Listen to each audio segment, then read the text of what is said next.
هل ترى ذلك النجم المتلألئ في السماء؟ له عمر وله نهاية، لكن نهاية النجم ليست موتا، بل بداية لشيء جديد تماما. فالنجوم الضخمة حين تنفذ طاقتها تنفجر، ويطلق على هذا الانفجار اسم السوبر نوفا، وهو من أعظم وأقوى الظواهر في الكون. لكن المدهش ليس الانفجار نفسه، بل ما يحدث بعده.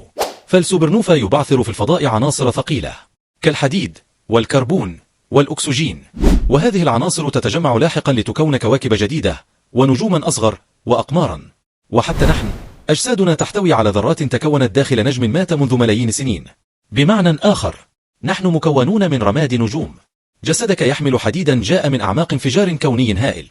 ولم ينتهي الأمر هنا، فهناك نجوم بعد موتها تتحول إلى ثقوب سوداء تمتص كل ما يقترب منها، وأخرى تصبح نجوما نيوترونية حجمها ضئيل للغاية، لكن وزنها يساوي مليارات الأطنان. فالنجوم لا تضيء فحسب، بل تخلق وتبتلع وتكمل دورة حياة كونية مذهلة.